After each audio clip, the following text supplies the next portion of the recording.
introductions again. Okay. Since We'll start with introductions. Welcome everyone to the Committee on Taxation. We're here to have public hearings on 5 bills. We'll start with introductions, beginning with Senator Pouliot. Yep, State Senator Matt Pouliot, represents Senate District 15, Augusta, China, Oakland, Sydney, and Vassalboro. And apologize in advance, I'll have to be heading out around 2:30. Okay. Thanks for letting us know. Senator Libby is not here. Representative Bickford. I don't see him. Representative Carmichael. I am Representative Mickey Carmichael. I represent Penobscot, Washington, and Hancock counties, part of. All right. Representative Collins, is he with us? he'll be here at around 1:15. Okay. Representative Gramlich. Thank you, Senator. I am Lori Gramlich. I represent House District 13, which is the lovely seaside community of Old Orchard Beach, and I too will apologize in advance. I will be popping in and out. I have some competing priorities this afternoon. Thank you very much. All right. Representative Hanley, I don't see him. Representative Kryzak, don't see him. Representative Matlack. Thank you, Senator. Good afternoon. My name is Ann Matlack. I represent House District number 92, which is the town, includes the communities of Cushing, South Thomaston, Thomaston, St. George, Matinicus, Cree Haven, and the Muscle Ridge Islands. All right. Representative Perry. Thank you, Senator. Good afternoon. I'm Joe Perry. I represent part of Bangor and part of Orono in the main house. Representative Sachs. Good afternoon, everyone. Thank you, Mr. Chair. My name is Melanie Sachs, and I'm honored to represent House District 48, which is Freeport and part of panel. Thank you. All right. And Representative Terry. Good afternoon. I'm Representative Mo Terry. I represent District 26, which is the west side of Gorham, and I serve as House Chair. And I'm Senator Ben Shipman. I represent Senate District 27, which is part of the city of Portland. We also have with us Avery Page, our committee clerk, as well as Julie Jones, our committee analyst. So we're going to start our public hearings for this afternoon. We're going to have public hearings. We're going to open up the public hearings on LD 495, 532, and 570. We'll first hear from the sponsors of the 3 bills, followed by any co-sponsors. And then we'll hear from those who would like to speak for any or all 3 of the bills, those who want to speak in opposition to any or all of the 3 bills, and finally by those neither for nor against any or all of the 3 bills. I want to remind everybody that everything's being recorded. We're streaming live on the internet, and we will ask everyone to keep their comments to 3 minutes. Other than the sponsors and co-sponsors, anybody that speaks for or against or neither for nor against, to a 3-minute time limit to be respectful of everybody's time. If we get close to the 3 minutes and you're still speaking, we may ask you for a final thought. And by that, we mean another sentence or 2 to conclude your testimony.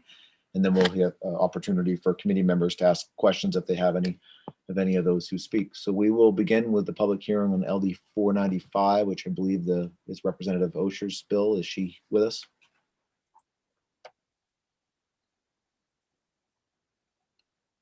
Just promoted her.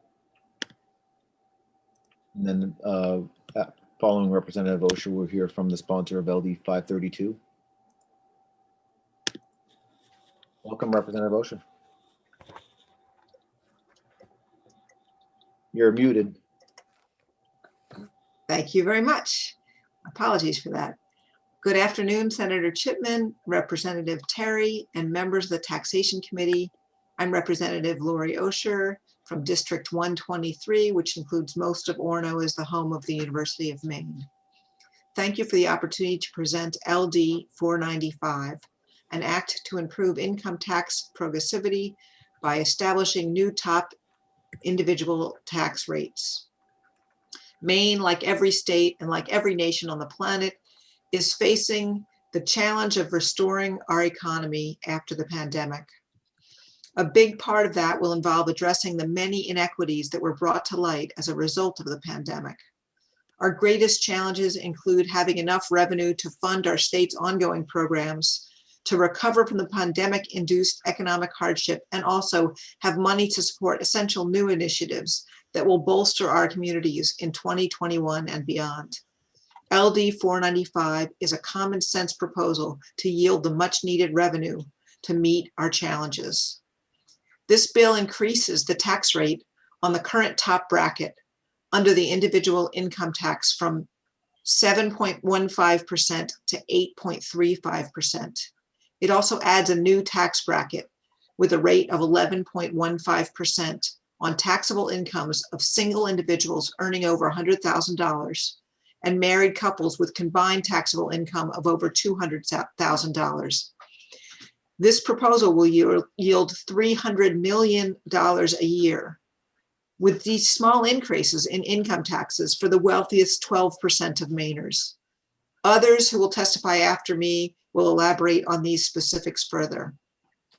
As members of this committee are well aware, there are lots of ways to raise revenue on Maine that Maine needs to support our recovery and to tackle future challenges and opportunities. However, the income tax is the fairest and the most efficient way to do so. In Maine, raising income taxes is fairer than raising sales or property taxes because income tax increases can be progressive, asking only those who have the most resources to provide to their communities at a rate that is relative to their ability to pay. That means that less of our budget is dependent on families with lower incomes. This is fairer than regressive taxes like the sales tax and property tax, which are assessed regardless of the ability to pay. For those taxes, low and middle income families end up paying a larger share of their incomes than wealthy families.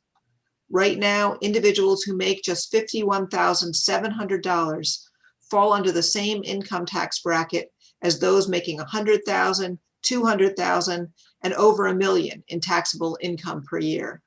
That makes no sense because the income tax is the largest single source of state revenue. Even small increases like the ones proposed in this bill will make a significant difference for the community as a whole, while constituting a relatively small real life difference for individuals that are in those top earners. The previous administration made big cuts in income taxes, with most of the benefits going to the wealthiest households in Maine. Maine's expenses did not dissipate at the same rate, so cuts were made, first by increased sales tax, which is disproportionately paid by poor and middle income families, and second, by making cuts to vital programs like education and other services, and third, by increases to property taxes, yet another instance of working families picking up the slack after the system was manipulated to benefit those at the top. All of this means that hardworking Mainers suffer both by having to pay disproportionately large amounts of regressive sales and property taxes and by reducing the funding and quality for community services that ensure folks are provided an equal opportunity to succeed. Some of those services include education, healthcare, and infrastructure. Over the past 10 school years, Maine has underfunded its public schools by $2.54 billion. During that same period, the state forced a $707 million shortfall onto property taxpayers by failing to fully fund essential services, including road maintenance, parks, and water treatment. Even before the pandemic, roughly 19% of Maine adults could not afford their monthly bills. 17% could not afford a $400 emergency, for example, an unexpected car repair or a hospital bill. The economic challenges of working families have been massively exacerbated by the pandemic. Mainers deserve better. This legislation would go a long way to help generate needed revenue without putting an undue burden on the people in our communities and who are already struggling to keep up with bills. Middle income Mainers are already paying their fair share in taxes. It's just those at the top who are not. Our present income tax structure has resulted in incomplete revenue sharing to our communities. Mainers don't need our property taxes to be raised yet again. We can't handle more cuts to vital programs and services. We need fully funded schools, adequate health care, fixes for the roads and bridges that are crumbling, statewide broadband and infrastructure, and investments in new initiatives that facilitate COVID-19 recovery. All of this is possible, but it can only happen when every one of us contributes our just fair share. LD 495 helps make justice a reality. I encourage you to follow some guidance that has been carried in scrolls for thousands of years and transcribed into books and read and taught to generations of people around the globe. It is this phrase from Deuteronomy, Tzedek, Tzedek, Tirdof, justice, justice, thou shalt pursue. I strongly urge you to support LD 495, and I thank you for your time and for this opportunity to speak in favor of such a critical issue. I'm happy to answer any questions you have. Great, thank you, Representative. Is there any questions for the sponsor? Not seeing any questions. Okay, well, thank you for presenting the bill. We appreciate you being with us today. So now we'll hear from the sponsor of the next bill, which would be LD 532. Is that Senator Baldacci? Yes, good afternoon, Senator Chipman, Representative Terry, and distinguished members of the Taxation Committee. I am Senator Joe Baldacci. I represent Senate District 9, which is made up of the city of Bangor and the town of Herman. I am here to introduce LD 532, an act to lower income taxes for middle-income families in Maine. A Maine family of 4 with a total household income of $90,000 should not be taxed at the same rate as someone earning $500,000 a year. But that is the way the state income tax code is today, and that makes no sense. Our lowest income tax rate of 5.8% for joint filers earning $45,000 or less is higher than some states' maximum rates. That is not a system that is putting the middle class first. Additionally, the middle 20% of income earners in the state of Maine pay a full percentage point more per year in combined state and local taxes than families making more than $400,000 a year. We need to recognize that a strong economy and a functioning democracy can only be built with a strong, sustainable, broad, and deep middle class. My bill lowers the tax burden on hardworking middle-income Mainers. Individuals filing as single as well as married persons filing separately with taxable incomes of less than $60,000 per year, had a household under $90,000, married joint returns under $120,000 would receive an across-the-board 10% tax cut. The bill also creates a new tax bracket with a tax rate of 7.95% for individuals filing as single and married persons, $200,000 for single head of households, $300,000, individuals filing jointly $400,000. Simply put, this bill relieves the income tax burden on middle-income Mainers while creating a new tax bracket for wealthier families to make up for most of the lost revenue. But I will tell you that from the preliminary estimates that I have gotten, that this is a net tax cut bill, not a revenue raiser, and that, but I don't have the final numbers here, or won't probably for a couple more weeks.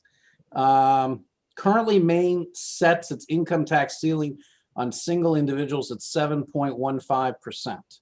for those making $78,900 or more, and for married individuals, it's 7.15% for those making $105,200 or more. Maine's lowest income tax rate of 5.8% is higher than some other states, as I mentioned. These brackets are becoming antiquated and will only continue to do so as time goes on. It is my belief that middle-income Mainers are carrying a disproportionate amount of state and local tax burden. According to a 2008 report released by the Institute on Taxation and Economic Policy, the effective tax rate for the middle 20% of earners is 9.6%, compared to an effective tax rate of 8.6% for the top 1% of Mainers. This bill remedies that problem, creates a more just income tax system. Now is the time to invest in our middle class. I want to mention that Representative Perry has a similar bill, as he is the sponsor of LR 640 that I worked on with him, that will have the same tax bracket. In that bill, the money would be dedicated towards expansion of the homestead exemption. So I would ask that any work, and I know that there was an issue about a senator doing a bill that raises the tax bracket, but this, as I said, this is going to be a net tax cut. But in any event, I would ask that those bills be taken together at any work session because of their high level of similarity. I want to thank the committee very much for this opportunity to deliver testimony, and I'd be happy to answer any questions. Great. Thank you, Senator Baldacci. Are there any questions from members of the committee? Representative Terry? Thank you, Mr. Chair. Senator Baldacci, thank you very much for presenting this. Can you kind of walk us through how the brackets, how you came up with the brackets? Well, I went through what the revisor's office did is take the existing brackets. Okay.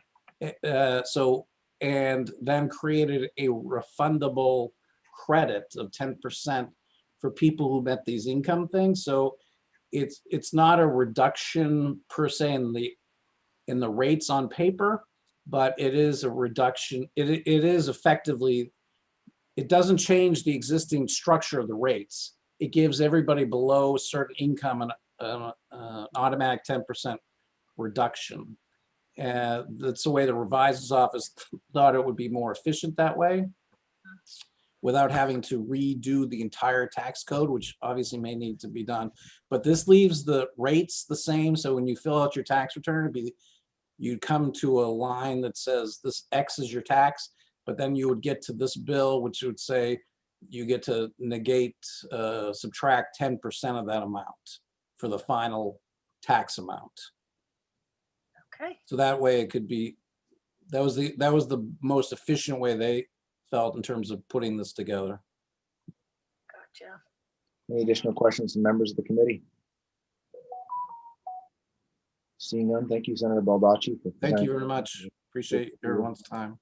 So now we will hear from the sponsor of LD 570. So that's Representative Barry, who is chairing a committee at the moment. He asked if I could read his testimony. I'm actually just pulling it up. If y'all can give me about 1 minute. Okay. Okay.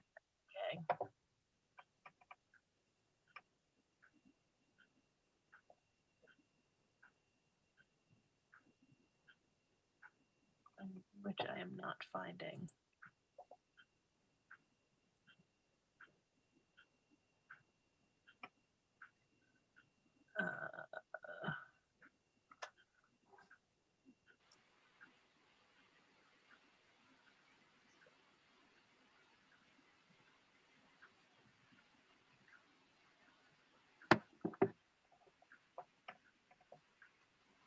All right, I'm not finding it. I think he thought it was on the website already and it doesn't appear to be.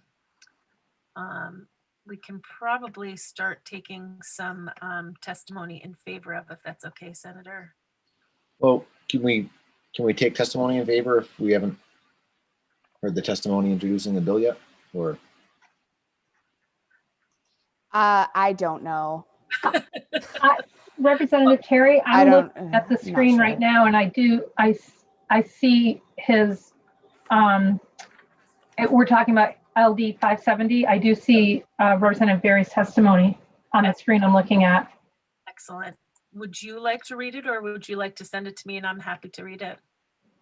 I can read it if I can do it, if it's 3 minutes or less. I've got a meeting at 1:30, but It should be 3 minutes or less.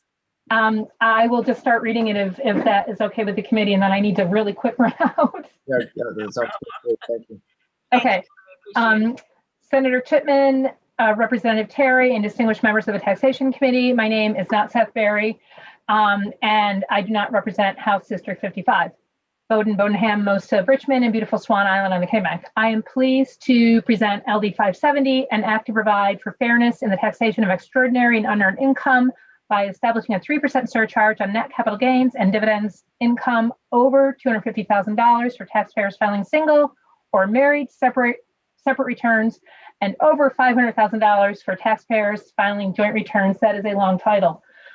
While the title of this bill may be long, the intent is clear and direct. The bill does exactly as the title suggests, establishing a 3% surcharge on the very highest net capital gains and dividend income levels. As this committee knows, capital gains and dividends are taxed at a far lower rate federally than earned income. In fact, unearned income is taxed at only about half the rate of earned income. This unearned income is also well out of reach to the vast majority of working families. While Maine does not treat those two types of income differently at present, this bill would compensate somewhat for the inequities at the federal level while also providing much needed resources to improve Maine's schools, strengthen our safety net, and build ladders of opportunity. LD 570 would have a minimal impact on a number of LD 570 would have a minimal impact on a small number of Maine residents while doing a great deal of good for the state as a whole. It would only affect about 0.07% of the very wealthiest Mainers. It is a step toward making our overall state and local tax code less regressive, an outcome that promotes broad prosperity, innovation, and the dignity of a decent life. As I was a boy, not me, him, I was taught that what I wanted in life, I had to earn. So I worked. We weeded the corn, dug ditches on construction sites, washed dishes at the local restaurant. This is how it should be. Work should be rewarded, but today, our tax code says that what is earned should be taxed more than what is not earned. That is not the Maine way, and not what I teach my sons. Let's fix it. Thank you for the opportunity to testify, and I would be happy to answer any questions. And thank you. I will see you folks after my meeting. Thanks, Lori, so much. Are there any questions from members of the committee? Seeing none, thank you for introducing that on behalf of Representative Berry. So we'll now open up the testimony for those to speak. Actually, are there any legislative co-sponsors for any of these bills that were here with us to speak? You know of any, Avery? I don't see any on the screen, but are there any that signed up legislative co-sponsors? I looked. I don't see any. Okay.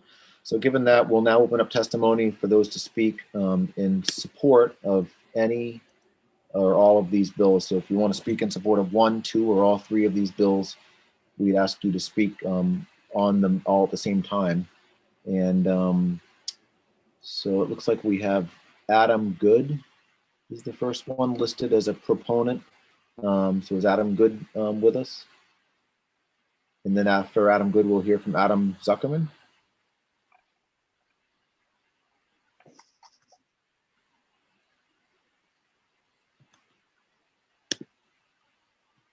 Adam Good, go ahead. Good afternoon. My name is Adam Good. I work as the legislative and political director of the Maine AFL-CIO. We're testifying in support of LD 495 and LD 570.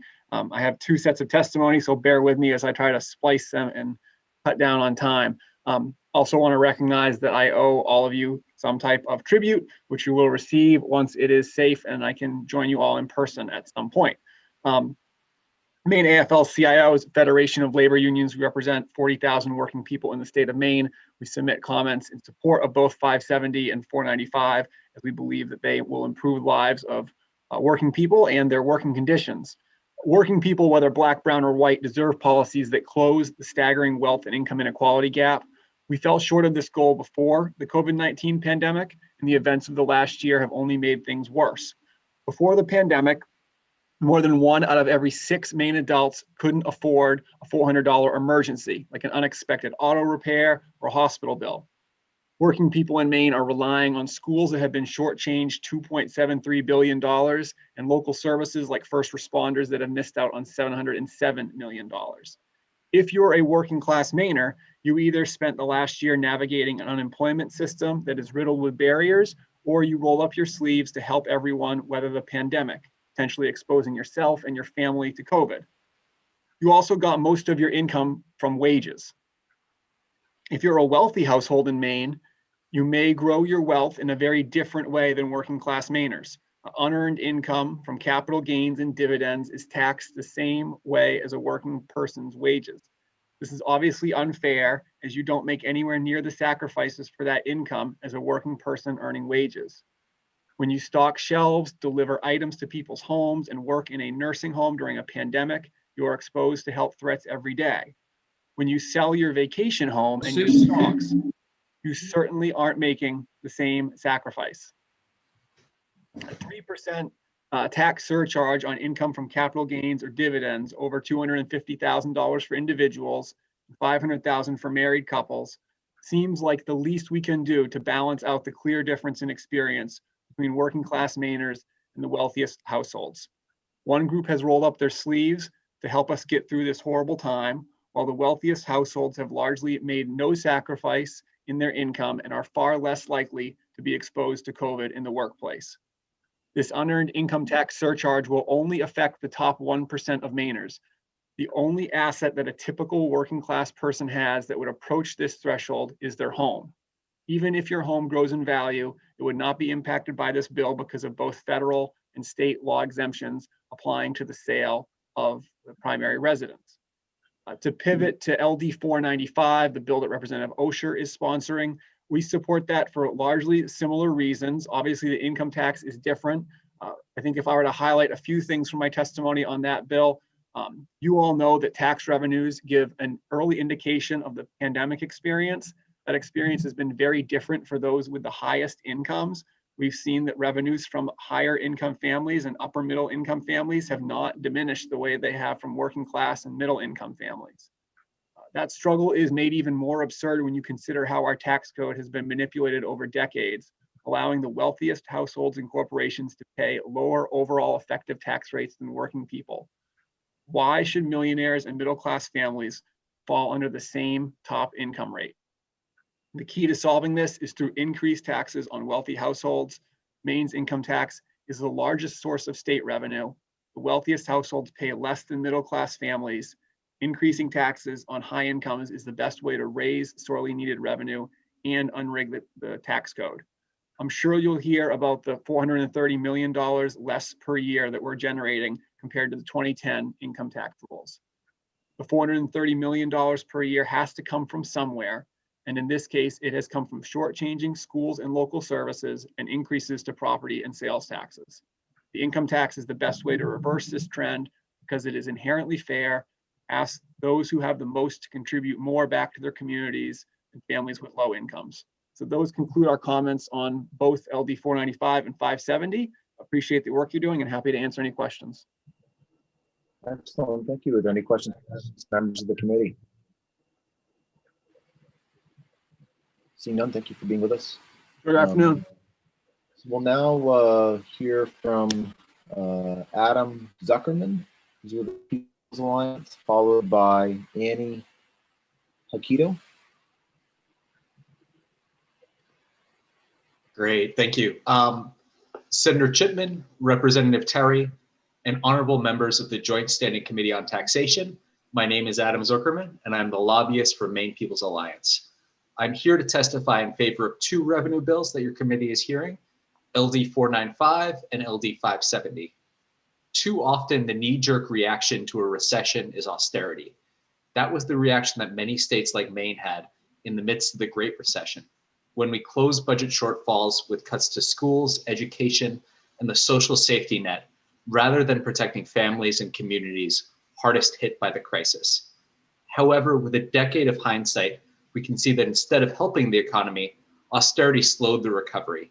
It ramped up layoffs, increased hardship, and deepened long-standing structural inequities that hurt women, people of color, and workers the most. That's why President Biden included a novel provision into the American Rescue Plan. For every dollar that a state government spends on net tax cuts, it will lose $1 of the federal fiscal aid that it receives from the Act's Coronavirus State Fiscal Recovery Fund. The provision prevents states from passing the buck on their own recovery. While the Treasury Department will offer more guidance on the provision in the coming weeks, there's agreement across the political spectrum that using federal COVID funds to make up reduced revenue from tax cuts could jeopardize hundreds of millions in federal funding. Last week, the legislature passed about $150 million in tax cuts. While it rightly rejected the most egregious corporate giveaways, those net cuts could threaten our state's recovery. Unless the wealthy pay their fair share, we could risk losing federal funds that are crucial to vaccinating Mainers, getting the virus under control, and helping our economy recover. That's why LD 495 and LD 570 could not come any sooner. They will help to address long-standing income inequality that has only worsened during this crisis. LD 495 would create a new tax bracket for Maine's highest earners, asking those who have benefited the most from the system to contribute to it. LD 570 would create a 3% surcharge on dividends and capital gains income of over $250,000 a year for individuals and $500,000 for joint filers, asking those who are so wealthy that they don't have to work to contribute a bit more. Fixing our tax code, starting with taking back tax breaks for the wealthy, will make it possible for us to invest in the things that provide opportunity to all families and ensure every Mainer has a fair chance at a better future. Thank you, and I'm glad to answer any questions you may have. Great. Thank you, Mr. Zuckerman. Are there questions from members of the committee? Seeing none, thank you for being with us. I appreciate your testimony. We'll now hear from Annie Hikito, followed by Jeff McCabe. Senator Chipman, Representative Terry, and honorable members of the Joint Standing Committee on Taxation. My name is Annie Hikito, and I'm a resident of Waterville. I'm here today to testify in favor of LD 495 and LD 570. Raising the tax rate on the super wealthy will generate funds for working class Mainers who have been left to fend for themselves during a pandemic that has exacerbated what inequalities already existed. I observed these gaps and opportunities firsthand as a faculty member at Colby College.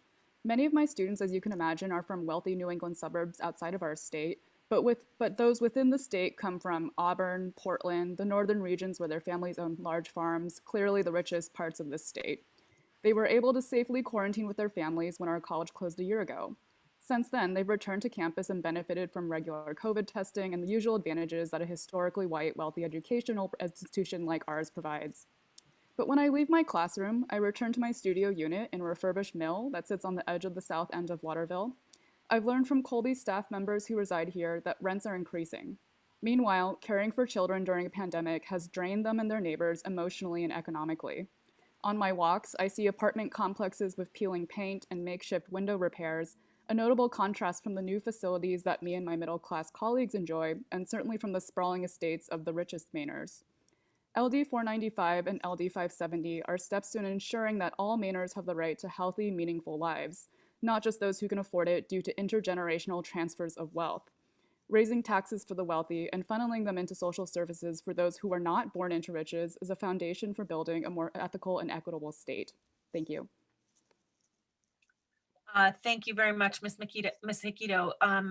Does anyone have any questions? All right. Thank you very much for your testimony. Next up is Jeff McCabe, and then following Jeff will be Sarah Austin. Welcome. Good afternoon, folks. Senator Chipman, Representative Terry, members of the Committee on Taxation. I am Jeff McCabe, the Director of Politics and Legislation for Maine Service Employees Local 1989.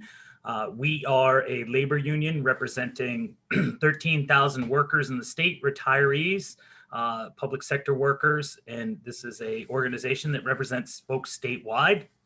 We are here today in support of the bills that are up and being presented at this time. I don't want to reiterate anything that any of the presenters had said before, so I will just dive into a little bit why we're here today.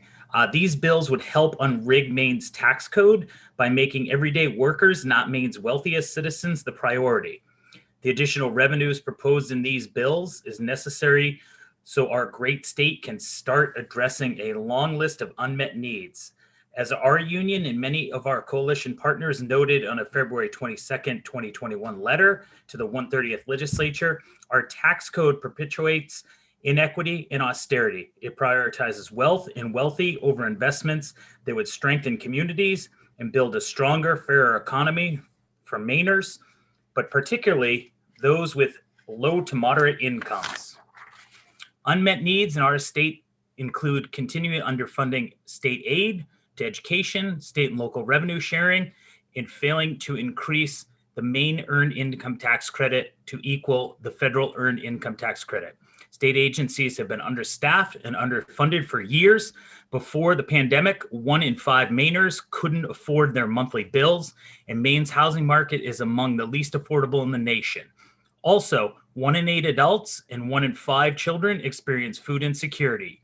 These hardships fall disproportionately on people of color here in the state of Maine. There's a lot of talk of essential workers these days, and it's time the legislature did more to address the needs of those essential workers. Again, I'm happy to be here today in support of the bills before you, and I'm happy to take any questions at this time. Thank you very much. Does anyone have any questions for Mr. McCabe? All right, seeing none, thank you so much for your testimony. Appreciate it. Next up is Sarah Austin, followed by Stephen Callahan. Thank you. Senator Chipman, Representative Terry, and members of the Taxation Committee. I am here today to testify in support of LDs 495 and 570. The sponsor on LD 495 did a really good job presenting this bill, so I will let you all know there are details in the written testimony I submitted, but the important thing is what this bill makes possible. We know that public spending, such as education and local services, build the foundation for strong communities in our state, and they are crucial to creating opportunities for all Maine families, particularly those with low incomes. But Maine's current tax code has proven inadequate to fully fund these basic investments, even in the biggest economy that we've ever had after the longest expansion we've ever had in 2019. We still failed to fully fund things as basic as public education for Maine kids and community services. And the tax code that we have today raises about $430 million less per year on the income tax side than it did in 2010. And another $150 million roughly was rejected in 2017 when the legislature, again, did not fully fund education with fair taxation. So these choices about tax policy have led to years of underinvestment. Maine schools have lost out on a little over $2.5 billion over the last 10 years, and communities have lost about $700 million for local services. And this committee can make choices like choosing bills like LD 495 that will make the Maine tax code more fair, but also more adequate to make sure that we are actually meeting the needs that we have set as a state. So federal funding, we know, is coming to states. Maine is likely to get about $1 billion just for state fiscal relief. And while these funds are really important and can be a huge tool in addressing immediate hardship and also putting down payments on infrastructure and long-term investments in Maine, we know that they will go away. And at the end of a few years, we're still going to be in the same position where we find ourselves with the tax code that doesn't fully fund the basics of a strong economy in Maine. So this bill, MESUP really supports LD 495. It would really transform our ability to meet these basic commitments and go a little bit further to address the needs of our state.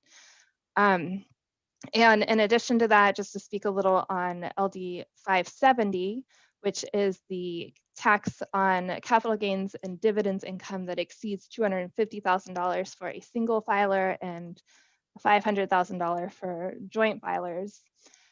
This is another bill that we're very much in support of.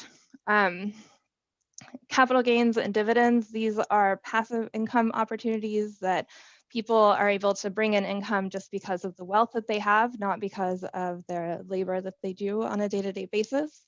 And this income is sometimes referred to as unearned income. And we know that this is incredibly concentrated among the richest households in the state.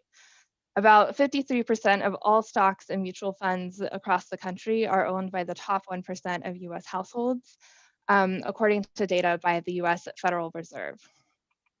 And the flip side of that is that for the majority of Mainers, their primary asset is really in their home.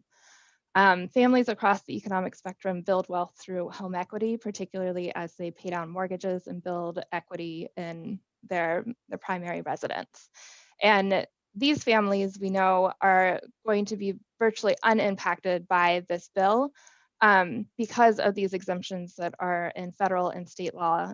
They exempt up to $250,000 in profits on the sale of a primary residence for a single filer and up to $500,000 in profits on a sale of a primary residence for married couples. We know that the median home price in Maine is about $256,000 in 2020 and a really hot housing market. So we know that this is not going to have any impact on real estate for virtually anyone in the state of Maine when we're talking about primary homes. What this bill would do is raise taxes on earned income from the top 0.7% of Maine households. These are the households that we know have gained the most from major stock market gains in the past year in the midst of a pandemic and a job crisis for low-wage workers. These are the same households that have seen massive gains as a result of changes to federal and state tax codes that benefited the top 1%. In 2017, the repeal of the voter-approved surcharge to fund education delivered an average cut of about $16,000 to the top 1%. And the Trump tax cuts that same year, later in the year, benefited an additional $31,000 a year on average for these same households. So this is a bill that is really about working to correct a lot of unfairnesses within the tax code and also raising a little bit more revenue to help us finally answer these questions of how are we actually going to get back to fully funding the commitments that we have to Maine schools and communities and families. So with that, I will say that MESTEP is absolutely in support of these two pieces of legislation and urge the committee to support it. Excellent. Thank you, Ms. Austin. Does anyone have any questions? All right, seeing none, thank you so much for your testimony. Next up is Stephen Carnahan. Sorry for calling you Callahan earlier.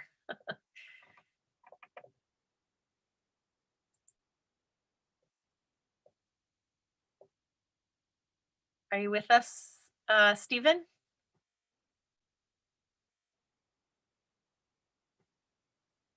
So, okay, can you hear me now? Yes, we can. Okay, I don't know why my picture is not up, but that's not. That's okay. Okay, thank you. And I get Callahan a lot, so don't worry about it. Gotcha. People call me Terry all the time. Don't feel bad. Sure. My name is Stephen Carnahan. I am a retired pastor living in Auburn. I thank the members of the Joint Committee on Taxation for this opportunity to speak in support of LD 495 and LD 570. I once heard the pastor of my church speak about a man named C.G. Letourneau. Mr. Letourneau, I learned, made bulldozers and other heavy equipment. As a 10-year-old boy, this caught my attention. But the thrust of the story was about his charity. Mr. Letourneau gave 90% of his income to the church. I had long ago learned about tithing, the giving of 10% to the church, but should I also give 90%? I suppose Mr. L was a millionaire. I realized that if he had $1 million and gave away 90% of it, he would still have $100,000 to live on. If I gave away 90% of my income, I would be left with 20 cents. I knew my father was making $125 a week, and that means he would have had to support our family on $12.50. That was when I realized I was being conned. To imply that Mr. Letourneau should be an example and an inspiration for us was spiritual, financial, and emotional manipulation. The fact that in our society today, middle-class people pay a higher tax rate than wealthy people is an outrage. I became a pastor myself and have served churches in Portland and Auburn. My work has kept me in close personal contact with people who live on the margins of our society. One woman was named Chris. She was poor, but she gave to the church through volunteering, and she worked hard, but she couldn't escape poverty. I had a long talk with her one day, thinking I could help her move forward in life, but everything was a dead end. If she got a job, she lost support for rent or health care. If she tried to go back to school, the money she received to help with tuition required that she stop working. I could not see a way out for her. Nobody escapes poverty without a helping hand. As a pastor, I see things in terms of morality. I am aware that the Bible equates faith and righteousness with compassion and care. A society that allows people to be trapped in poverty cannot claim to be righteous. For the past 40 years, our society has been funneling its wealth to the wealthy through taxation and away from those in most need. Two bills, LD 495 and 570, could be steps in the right and the righteous direction. Each would enable Maine to be a more equitable state. as they would more fairly balance the tax code. As a pastor, as a Mainer, and simply as a human being, I encourage your support of these two bills. Thank you. Thank you very much for your testimony. Does anyone have any questions for Mr. Carnahan? Seeing none, thank you so much. We appreciate you speaking today. Before we head to those opposed to any of these three bills, if there's anyone in the attendee room that would like to speak in favor of them, if you could raise your hand and I'll let you in. Representative Copeland looks like she's with us.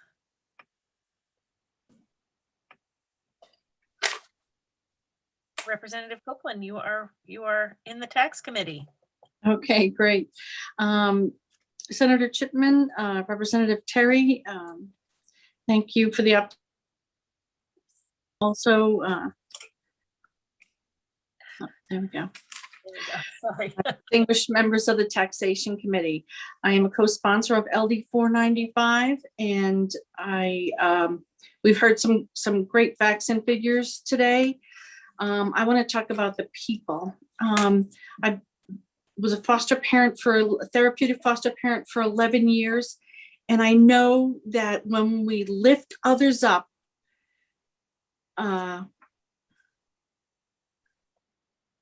one moment, I'm sorry. We rise by lifting others is where I'm trying to go with that. So I have spent a large part of my life helping out other families, children who have been removed from parents who are having difficulty. And a lot of those difficulties come as financial distress. So if we want to continue to have families that are not functional, kids taken away, parents under stress, behaving badly with their children, that's one thing. But I think that we want to help those children. I think that we want to lift children and families out of poverty so that they're not as tempted to go into drugs, and that they will become productive members of our society, work in our businesses, and stay in the state of Maine. So I think that that the income inequality in this state is very high. I understand that nobody wants new taxes, but it's important that we all come together, nonpartisan. This isn't about partisanship, it's about people. And if we all come together and we help in ways that we are able, that we'll all be better off. I've got a bunch of stories here I could tell, but really it's just about family first, keeping our kids in the state, helping young families. I heard testimony about housing costs, and there's so many financial pressures on people, and people don't have opportunities sometimes to break that cycle. I know that it's very difficult to get out of poverty. I've watched a lot of people attempt it, and it's just not right that people are in poverty when others are living in excess. I'm not afraid to pay my fair share of taxes, and I would encourage support of these bills to make it more equitable among the families in Maine. Thank you. Thank you for your testimony, Representative Copeland. Does anyone have any questions? Awesome. Thank you so much. Next, we will start to listen to folks that are in opposition of these three bills, and we will start with the Honorable Amy Volk from Biddeford, and then followed by Ben Lucas.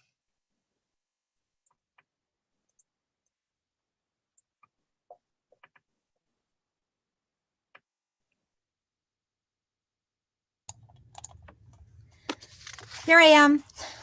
Hi. Sorry about that. Nice to I definitely didn't expect to be first up. Senator Chipman, Representative Terry, I guess Senator Chipman's no longer there, and members of the Joint Standing Committee on Taxation. My name is Amy Volk. I'm here as Director of Communications and Public Relations for Volk Packaging Corporation. We're a manufacturer of sustainable packaging in Biddeford that supports over 100 families right here in Maine. And I'm here to offer testimony in opposition to LD 495 and LD 570. I'm not going to read the very long titles. Although we may not have any real numbers yet, anecdotally, it seems that the pandemic may have done what years of head scratching there in Augusta had been unable to achieve: grow Maine's population. As high-rise office space and crowded public transportation posed more and more of a threat to people's health, white-collar workers retreated to their homes. Once they mastered the art of working from home, they and their bosses realized they could be productive from anywhere. Inevitably, those same people began looking to escape the supremely expensive areas they had previously been stuck in. Indeed, Maine has become a place escapees from Connecticut, New Jersey, and New York consider if they want to remain in the Northeast at all, and that is a really good thing for us. However, I fear that if these bills were to pass, I think it would be safe to say that fewer of these digital commuters would even consider our state. We're not talking about people who are incapable of doing their homework. Speaking of doing homework, US News and World Report recently released their best states ranking. You may quibble with their criteria, but we can all agree that it is the most widely read of these lists. So let's take a look at how Maine did. So if you look in healthcare, we were last in New England. If you look at education, we were second to the last. If you look at economy, we were last and 36th overall in the country. If you look at opportunity, we actually did okay compared to New England. We were third, but we were only 29th overall in the entire country. And then overall, we were 27th, right in the middle, which is not that bad for Maine. And we came in at number 27th, but we were fourth in New England, actually fifth. So last or second last in New England in almost every category. However, Maine was middle of the road in New England when it comes to opportunity. Opportunity considered a state's affordability, economic opportunity, and equality. And this is truly an opportunity for our state. We can do our best to welcome those who want to remain in the Northeast, but enjoy the beauty and peace that we all know we have here. And I suggest we do just that. Now is certainly not the time for us to look upon these new Mainers with greedy eyes and outstretched hands, or they may very well pass us up, settling for an annual road trip or two instead, relegating us once again to vacation land. I urge an ought not to pass to both LD 495 and LD 570. Thank you for your time and attention, and I am available for questions. Great, thank you, Ms. Volk. Any questions from members of the committee for Amy Volk? Representative Gramlich. Thank you, Senator, and thank you, Honorable Senator Volk. Welcome back to our virtual Augusta. Thank you. I didn't see, maybe I missed it. Happened to find Representative Berry's testimony online, but I didn't see yours, and that's okay. But I'm curious if I know you referenced US News and World Report, but could you even provide for the work session some of the specificity around the criteria for some of those rankings for the state of Maine? I'd be really interested in learning more about that. Yeah, I'm sure that's something that your clerk or your analyst can pull up. It's US World News Report. It just came out last week. And in that article, then, do you know, Ms. Volk, did they disseminate or delineate the criteria for which they made those decisions for those rankings? Some of it, yeah. And I talked about the criteria for, and there are other categories also. Those were just the ones that kind of stood out for me. Maine didn't do particularly well in any of them except for safety. And I think we were still behind New Hampshire, if I recall. I didn't memorize it. It's pretty lengthy, but like, for example, with opportunity, they looked at a state's affordability, the economic opportunity and equality, and there's kind of like a little paragraph about each one of those subjects. And you can easily find that online. Thank you very much. Any additional questions for from members of the committee? Seeing none, thank you for being with us. It's great to see you again. Thank you all. Your testimony. But we're now going to hear from Ben Lucas. Yes, good afternoon. Senator Chipman, Representative Terry, members of the Committee on Taxation. My name is Ben Lucas, and I serve as the Executive Director of the Maine Jobs Council. I am here today to testify in opposition of LDs 495 and 570. As you just heard former Senator Volk, according to US News, Maine is ranked last in New England in terms of economic rankings. One of the reasons for this is because we already have high taxes. Maine currently has the 4th highest tax burden in the United States. This is a combination of high property taxes, high income taxes, and high sales and excise taxes. 2 of the 3 states that are ahead of us are Hawaii and New York, one of which is an island thousands of miles away where everything is more expensive, and the other is a state that notably has incredibly high income averages. LDs 495 and 570 would raise taxes and continue to put our state at a disadvantage. As a country, we are currently coming out of a recession. It is important to note that the last time we came out of a recession, Maine's economy responded slower than the rest of the country. From 2009 to 2019, the US economy grew by 25%. Maine's economy only grew 10% in that same time period. So we grew less than half of the national average, and we were already starting from a very low base. US News also ranks Maine number 46 for business environment. Maine ranks number 4 in the country for healthcare costs. Our household energy cost is 6th highest in the nation, and Maine ranks 40th for capital investment. Our average weekly wage is $955. That is tied with Wyoming for 11th lowest. The reason to highlight this data is it shows the complex issues we have as a state. Individual pieces of legislation, like the ones that have been introduced to this committee today, are not the solution to solving our state's economic problems. We need to start taking a far more comprehensive look at how taxes, regulations, infrastructure, workforce challenges, and other issues act as a barrier to job creation in our state.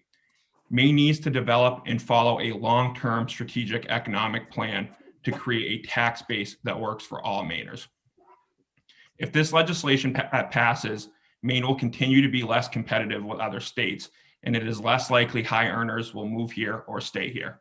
While some people are already moving to Maine, individuals may look to relocate because of this tax increase.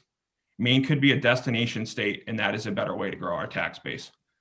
Thank you for allowing me the opportunity to testify today. I would be happy to provide some of this data and information at work session, and I'd be happy to answer any questions. Great. Thank you, Mr. Lucas. We have a question from Representative Perry, followed by Representative Sachs. Thank you, Mr. Chairman. Thank you, Mr. Lucas, for testifying today. I just want to go back to your statistic that Maine was the 4th highest taxed. And my question is simply, is that state and local taxes combined as a percentage of income to get to that ranking?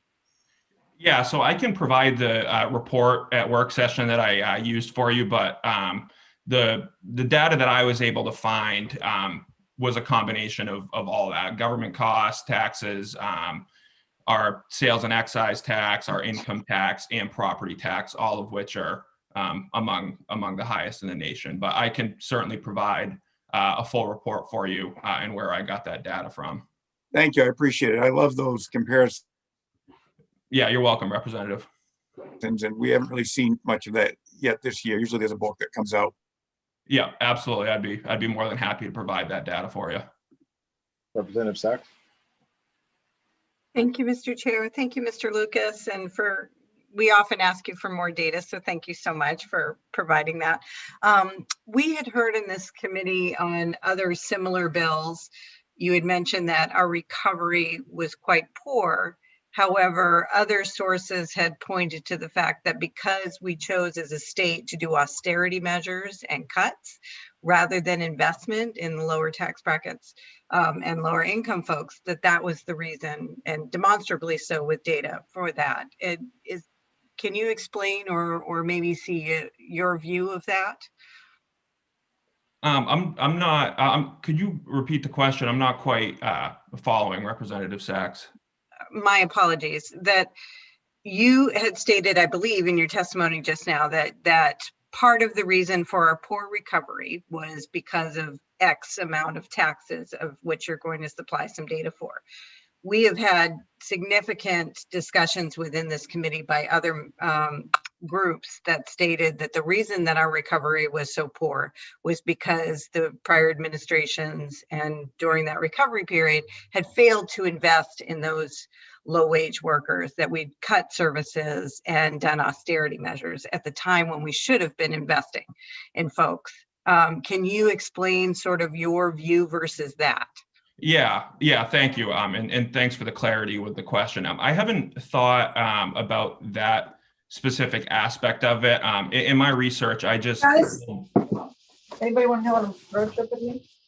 No. Somebody's mic is on. I muted her. Thank you, Mr. Lucas. Yeah, sorry. In the data that I used to pull, I just went to the U.S. Department of Commerce's Bureau of Economic Analysis. So I'd have to put some more thought into your specific ask with the prior administrations, because that's just personally something that I did not think of that aspect, but I'd be more than happy to take some time and research it and get back to you. Thank you so much. I find on this committee that I try and weigh.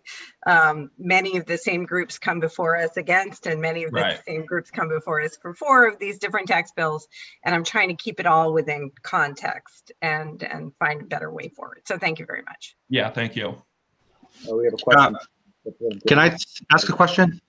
Yeah, we have Representative Gramlich followed by Representative Collins. Thank you, Senator. And thank you, Mr. Lucas. I don't want to be one of the members to put more work on your plate, but you referenced in your testimony the weekly average salary for Mainers is, I'm not going to quote you exactly, but somewhere in the neighborhood of $950 a week. Yep. And so I'm curious if you have data that kind of breaks down some of the other wage earners in terms of percentages. If the average is $950, do we have any data on what below the average is? And then conversely, do we have data on what the higher wage earners earn? And if we have a breakdown of that, I don't know if you have that or not, but you did reference the weekly average. So I am presuming you may have that information. And if you don't have it at your fingertips, I'd love to be able to get our hands on it for the work session. Yeah, I don't have that at my fingertips right now, but I certainly can prepare it for you. I really appreciate it. Thank you so much. Yeah, thank you. Any additional questions from members of the committee? Representative Collins? Hi, can you hear me, Senator Chipman? Yes. Okay, thank you. Yeah, thank you, Mr. Lucas. I just, I was reading somewhere that as far as the state-by-state comparison in economic growth, that Maine was ranked 17th, right behind New Hampshire and Massachusetts, which were 15th and 16th. It said that Maine was ranked 17th overall for GDP growth and 16% for population growth. And it further says that we're right in the middle for young people moving here. Obviously, we'd want more with our older population, but do you have any response to that, or have you seen similar indicators how Maine is, not too far off the top 15 in economic growth? Yeah, well, first, I agree with you. I mean, we need to do everything we can to attract more young people to come to our state. I have many of my friends that unfortunately have moved outside of Maine, and we got to do a better job of getting them back. But the data point that I referenced was just the economic rankings, for states. I know that there can be economic growth and population growth, but the data that I used for my testimony was just I know you guys asked this of Senator Volk as well to come back with how they came about making those points. But plain and simple, the New England in economic rankings is Massachusetts is number 5, New Hampshire is number 11, Connecticut is number 22, Vermont is number 25, Rhode Island is number 28, and Maine is number 36. Now, we can obviously have a discussion about what that data, how they comprise that data. And I'd be certainly happy to get back to you with some of the specific things you're looking for, because I don't have that at the top of my fingers right now. Okay, thank you. Any additional questions to members of the committee? Seeing none, thank you for being with us, Mr. Lucas. We'll now hear from David Clow, followed by Jessica Laliberte. Welcome, Mr. Clow. Good afternoon, Senator Chipman and members of the Taxation Committee. My name is David Clow. I'm State Director for NFIB, a small business group with thousands of members here in the state of Maine. I will have a written statement on these bills submitted after the hearing. I apologize for not having it beforehand, but I wanted to check a few things before I submitted it. I would ask you to be mindful of a couple things. One, for small business owners, almost all of the small business owners in Maine pay taxes on their business income in their personal tax returns. There's pass-through income, whether they're proprietors or S corporations or self-employed, they're paying taxes on their business income as part of their personal income tax return. It does not take much as either a single individual or a married and filing jointly family to get up above $100,000 or $200,000 in taxable income when you're adding in the business income that has to be passed through that tax return. So this is going to hit, the proposals would have an effect of hitting the small business sector very substantially. And that is the sector that state of Maine and other states rely on for the strength of building their economy, recovering from a recession, and moving forward into the future.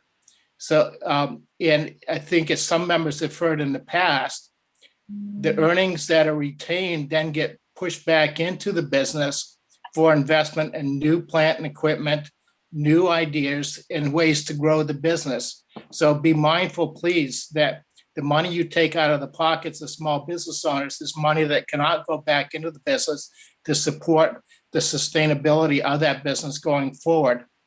Another part that isn't appreciated always, and that is the small businesses that are included there are farms. If you look at the IRS statistics of income for tax year, I think it's like 2015 or 16, the latest available, there are nearly 1,000 farms that would fall above the $100,000 adjusted gross income level, the federal income level. So potentially you're also hitting people who are making a living off the land. The IRS statistics also show there are a tremendous number of elderly tax returns that would fall into this category. Now, I take a little bit of an issue because they define elderly as 60 years of age or older. And I don't think of myself as elderly, and I suspect that others who are above 60 but not way up in age don't consider themselves elderly. But this would also be affecting people who are in their upper years and not necessarily people who are exceptionally wealthy, as we've heard implied by the proponents of this testimony, these bills. Lastly, I would just comment that the Tax Foundation does a lot of research on things, and one of the areas they did research on a couple of years ago is the impact of pass-through businesses on a state's economy and job sector. And they found that Maine ranked one of the highest in the nation for the percentage of jobs that are from pass-through businesses, which by and large are small businesses, the percentage of payroll that comes from pass-through businesses.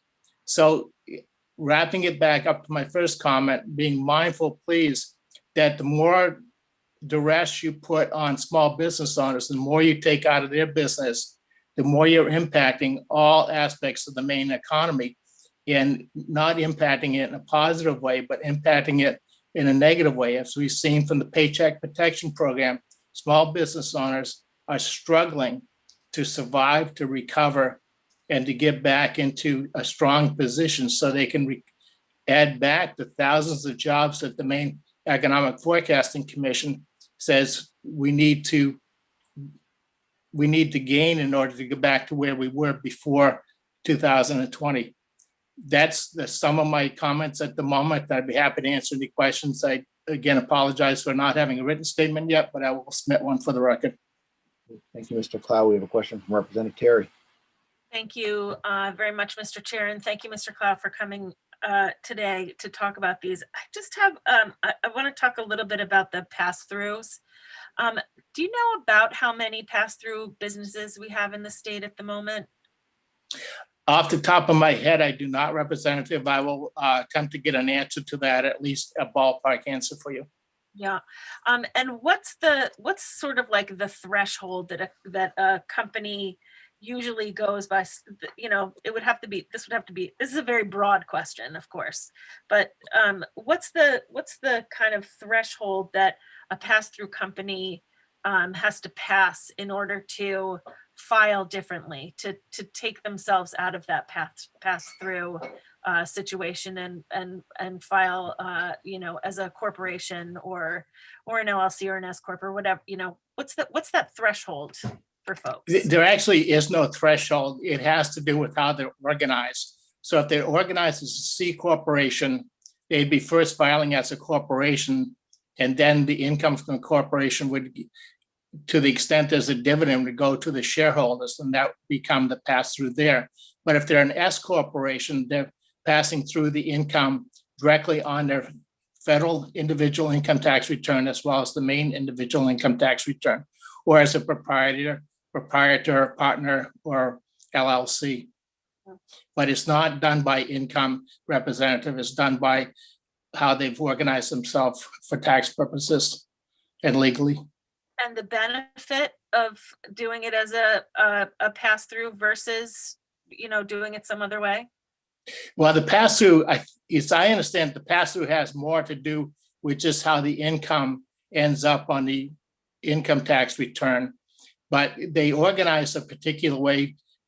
Sometimes as a corporation, they do it for legal reasons to protect themselves and their shareholders from personal liability for the corporation. And there are other legal aspects behind why you would organize as an LLC, an S corp, or a C corp.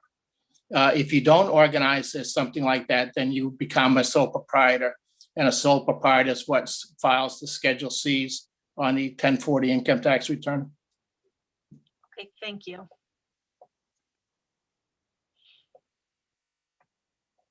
Did we lose Senator Chipman? Looks like we lost Senator Chipman. All right then. Any other questions?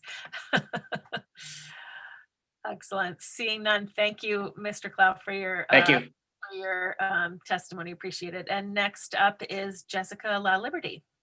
Good afternoon, Representative Terry and members of the Joint Standing Committee on Taxation. My name is Jessica La Liberty. I'm the Policy Relations Manager for the Manufacturers Association of Maine.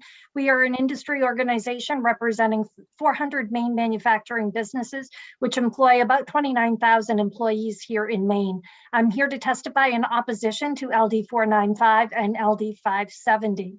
The two bills before you today pose significant tax increases. Maine is currently the 4th highest overall tax burden state in the country and is the 11th highest individual top marginal tax rate. LD 495 proposes to increase the tax rate on the current top bracket under the individual income tax from 7.15% to 8.35%, and additionally would add a new bracket of 11.15%. The economic impacts of a worldwide pandemic are being felt in our small corner of the world. Businesses have shuttered, workers have been laid off, businesses that have remained open have faced increased costs to mitigate the effects of COVID-19. Fuel, food, and other expenses have risen. The proposals are yet another increase on the backs of businesses that are trying to survive.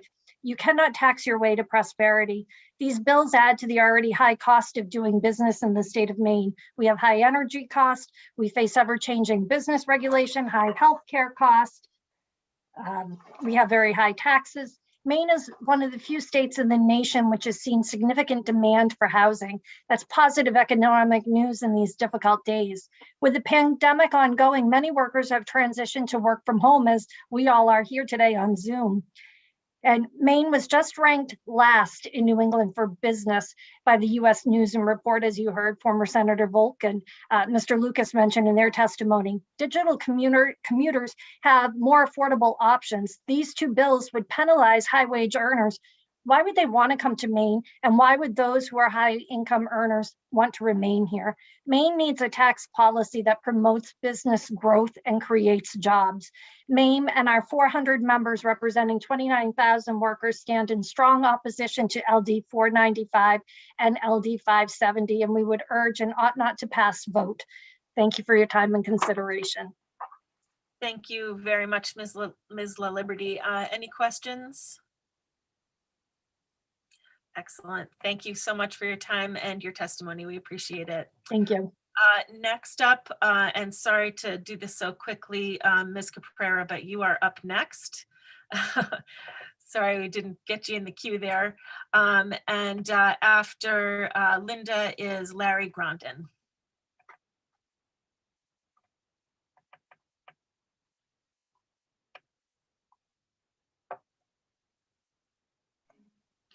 Can you hear me now? We can hear you now. Oh, sorry. I got kicked off and then it came back on. Oh, sorry. That's all right. Good afternoon, Representative Terry, members of the committee. My name is Linda Caprera. I'm a resident of Winthrop, and I'm here on behalf of the Maine State Chamber of Commerce. I'm here to testify in opposition to all three bills. Let me just put myself on. There I go. All three bills, LDs 495, 532, and 570. These bills are not unlike any other bills that we've proposed. Last week we testified on two. These are really the same. The same arguments stand on these bills. We feel very strongly that increasing individual income taxes will impact jobs, investments, and will ultimately shrink, not grow Maine's economy. The legislature, again, has made significant strides over the last several years since 2011 to bring down those top individual income tax rates. This is a step backwards. Maine companies, like companies across the US, have struggled greatly through this pandemic and continue to do so, as it's not over. It's far from over. If these bills are enacted, like David Clow said, Maine small businesses will end up paying the brunt of this. These are pass-through entities, LLCs, subchapter S corps, partnerships. They're going to end up paying these taxes. These are Mainers. Again, as I stated last week, I noted that there was an analysis conducted back when we faced a referendum back in 2017 by the Office of Policy and Management. It concluded, and really you can apply this to a lot of these bills, that when you're imposing higher taxes at incomes over 200,000, it's going to have a negative impact on Maine's economy in terms of reductions in employment, population, labor force, income levels, and economic output. I'm going to send you folks the testimony from OPM at the time, because I think you'll find it very interesting. It's going to show that, the employment, they basically said 3 years after that referendum would have passed, you would have reductions of up to 6,600 folks in the state. Disposable income would have decreased by almost 800 million. And the economic output could have decreased by as much as 320 million. So that's significant.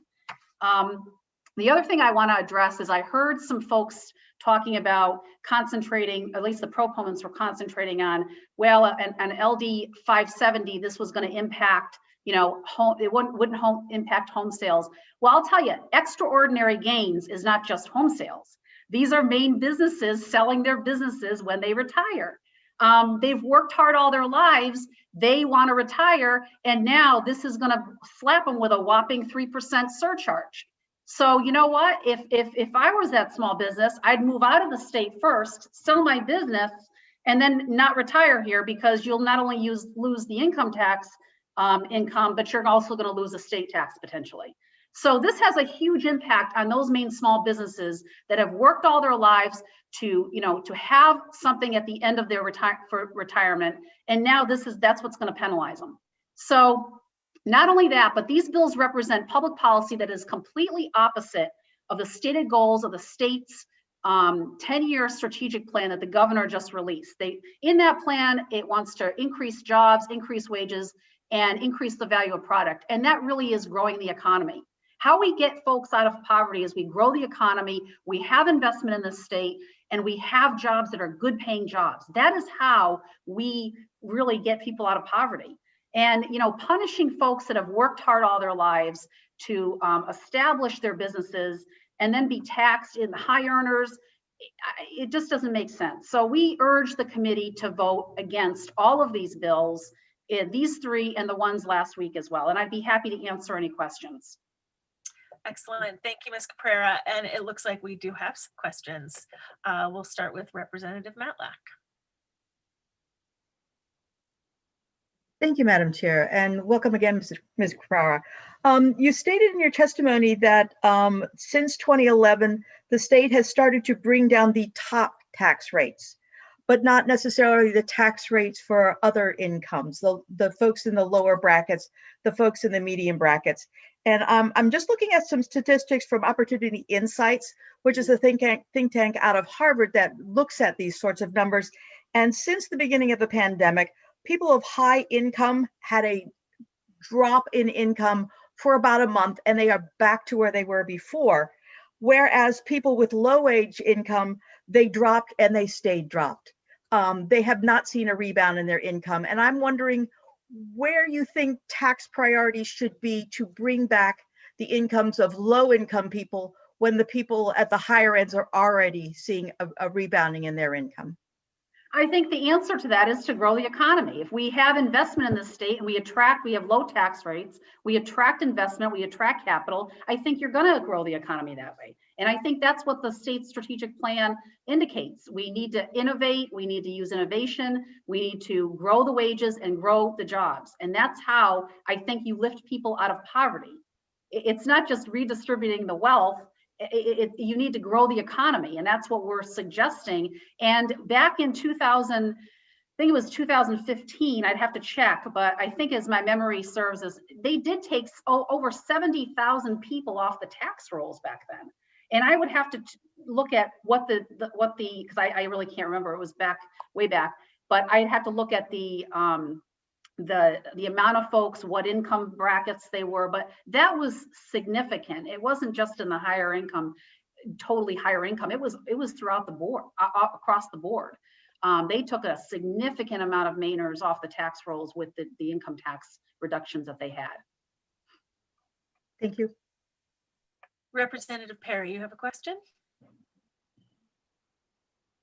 Yes, thank you. Thank you, Ms. Caprera, for being here today. And this question isn't necessarily specifically based on your testimony. They've just been kind of building up over time, and I figured it's time I asked. But firstly, I don't think your scenario of the person moving out of state before they sold their main owned business would make a difference in the tax burden. But I appreciate the point you're making there. I don't think any of us would agree that our tax code is perfect or where it should be, or that changes couldn't be made. And when I look at the changes I've seen over the last 3 or 4 decades, under the LePage years, the top income tax rate did come down, but there were significant increases in sales tax, rooms and meals tax, expansions in those taxes. I, as a small business owner, a little corner store that mainly has lower and middle income customers, under the LePage tax cuts, under Trump's tax cuts last year, which seemed to be geared mainly towards the wealthy, I have seen no appreciable impact in my business. The only time in the last 30 years I have seen any noticeable increase in my business, it was with the stimulus payments, the new ones that are coming out. I will see a significant increase. I did with the $600 checks and $1,200 checks. If you go back to the Great Recession, when they would let unemployment run out and then reinstate it, I would notice a dip in an increase. So I really see putting money into lower and middle class working people's hands affects my business, and I'm assuming all businesses like mine. Many of the problems I've heard in the opposition seems to be detailing the problems we're trying to cure here, getting money into middle working class people's hands. And so I guess if this isn't the answer, and not necessarily you, but I'd be curious I think we agree improvement is needed in our tax code. How are we going to do this? How are we going to put more money into working people's hands? I think you do that by, increasing again. I think you do that. There's a plan out there. It's a strategic plan. And I think you do that by growing the economy. We have a lot to offer here in the state. Folks, we have a lot of entrepreneurship. We have a lot of small businesses. We have businesses since I've been at the chamber. I can't really believe the number of businesses and the types of businesses we have here. And you wouldn't believe when you uncover that what is here. And I think when you grow that economy, I think it's going to fall into place in terms of, increased wages. When you put more money into your investments in the state, particularly into, production facilities, manufacturing facilities, that increases the value of the product. And you give workers the tools that they need to produce a better product. And that's going to increase wages and increase the amount of product you sell and increase the wages over time. I think you do that naturally. I think that is how you grow the economy is by investment. So I think the pandemic has been really hard because it's hit certain industries harder than others. Certain industries that you wouldn't have thought would have prospered did. But then on the other hand, there were, industries that didn't do as well. And I think, again, we can't impose increased tax burden on across the board on folks. They're just trying to get their feet back. They're struggling. They're trying to get back on their feet. And to suggest that, folks at the high end haven't been impacted, that's not true. People have been impacted in certain industries and across the board. It really depends on, what industry you're in and what business you're in. So,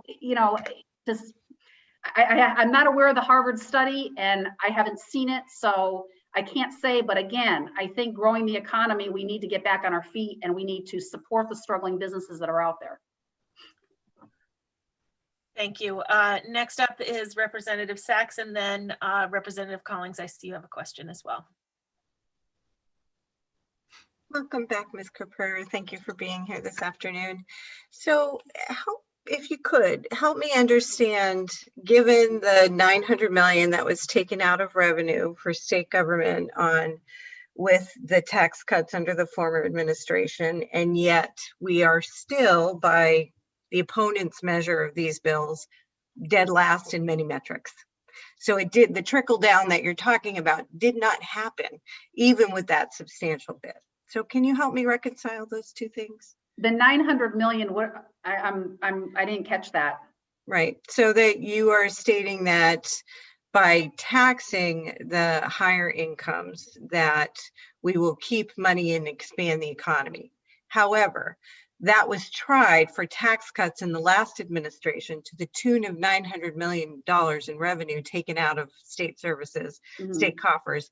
And yet today, just a few years later, we are still in the bottom of many metrics, even though that happened.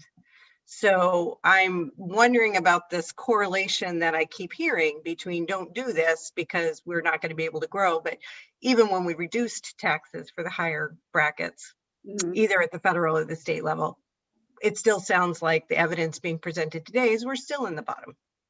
So can you account for that? I'm really going to have to look at the statistics to be able to honestly answer that. I really can't answer that off the top of my head, but I will say that this economy was doing very well before this pandemic, from what I have seen.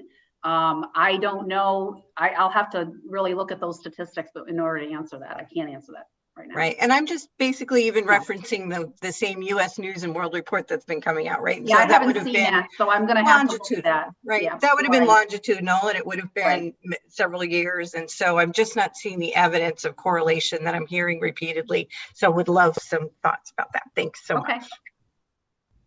Representative Collins. Hi, good afternoon, Ms. Caprera. How you doing?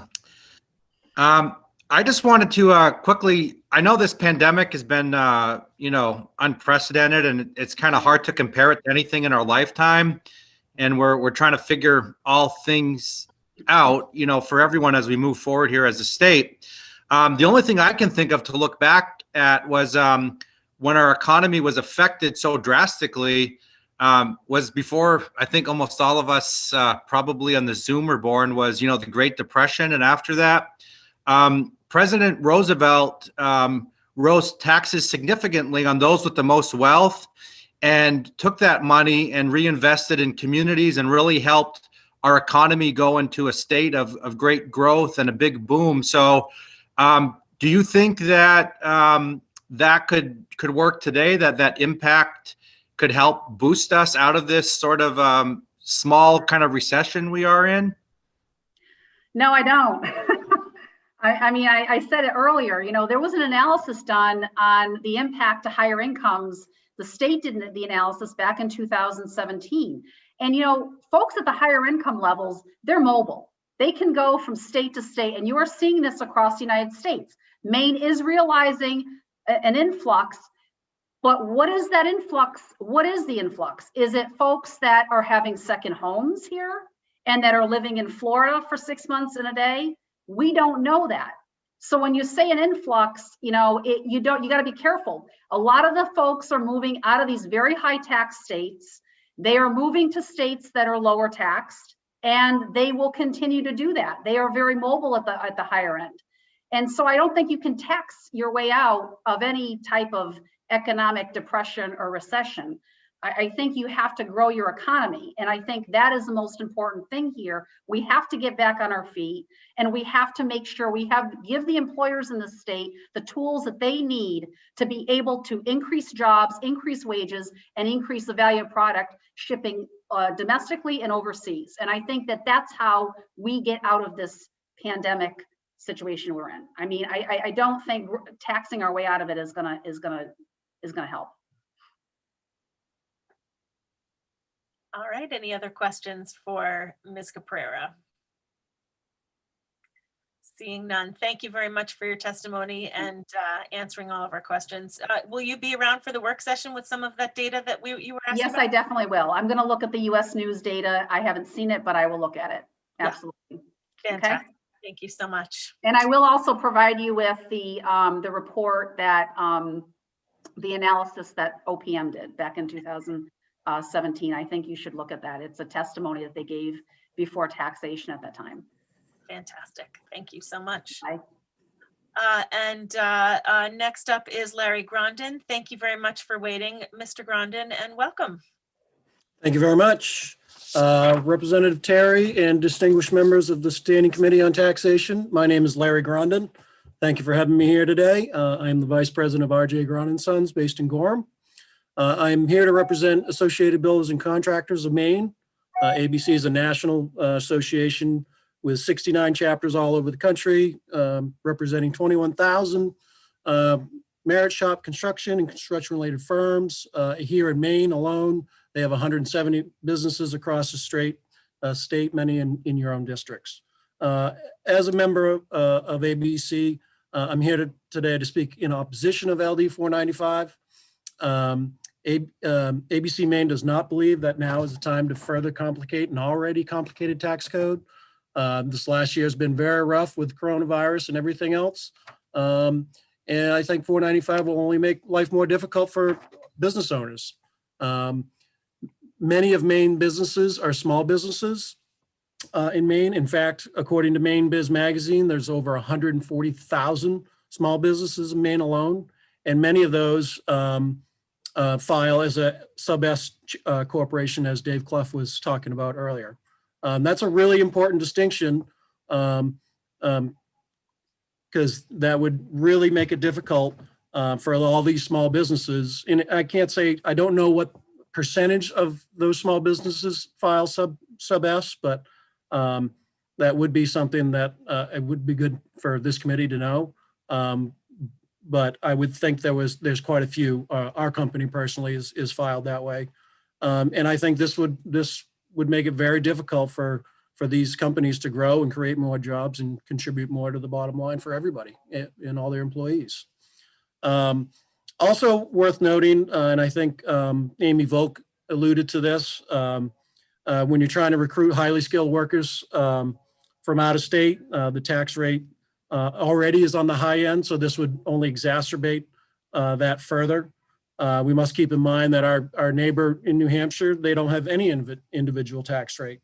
So those highly paid skilled workers that we need, sometimes they could just say, well, we'll just go to New Hampshire instead, and where they're not having this huge tax bill. To top it all off, if this bill was passed as it stands today, we would have one of the highest individual taxes in the entire country, hovering around the same as people pay in out west. And I don't think that's what Maine wants. I don't think we want that distinction. We're already quite high as it stands already. As a business owner in Maine, I urge the committee to vote ought not to pass. And I appreciate your time today. Thank you very much, Mr. Grondin. Good to see you. Thank you. Does anyone have any questions? Representative Carmichael. Thank you very much for your testimony. Thank you. As a small businessman, what do you see as the biggest opportunity for your employees, to better themselves, to earn more money? I know where I am. I have a small business. As more people go to work and more people are trained, we give more opportunities for people to better themselves. I see, wages naturally going up, opportunities for the people. If we enable them and train them, I think it's really the best way to drag them up out of the bottom. I mean, I'd rather bring the lower end up than the top end down. So, but I'd like your thoughts on that. Oh, I agree. I mean, it's a combination of good old fashioned hard work and elbow grease, and training, just like you said. We encourage training on all levels, whether it's in the field or in the office. We pay for most of it as a company, whether it's college things for, accounting, or whether it's safety related things, or even just, soft skills for some of our younger managers. So training and good old fashioned hard work. Absolutely. I think that's a really good combo. Thank you. Mr. Grondin, I have a quick question. Do you guys hire people right out of high school? Yep. Great. That's awesome. We do. We're involved with the local tech school with some of their construction programs. Yeah. We were just down there last week, actually helping them with a safety sensitive thing, but we also support them on their committee and and whatnot. Not every kid's going to go to college. I know that was kind of when I was going through school, that was kind of the mantra, but not every kid wants to go to college. We encourage kids, if they want to get further training at some of the community colleges, we'll encourage that as well. But and there's I can think of one young gentleman that's working for us. He did 1 year at Washington County Community College, and he said, "Oh, I'm not going to go back next year." And I pushed him. I said, "You really should go. You should finish it out. As a 2-year program." I said, "You really should do it." And I said, "We'll even help with some of the costs." And he just didn't want to do it. So and he's a great employee, and that's his choice. But always encourage training. Great. Any other questions for Mr. Grondin? Thank you for your time. Thank you very much for your time. I appreciate it. Okay, so that is all of the folks that are on our list at this point. We have one person who's on the list, but who is not in the attendee room. So again, I'll ask the same question. If there's anyone that wants to testify against, raise your hand and we'll call on you. All right, I think that's it. The only other neither for nor against was Mr. Clow, and he has testified already. So I believe that closes the public hearings on LD 495, 532, and 570.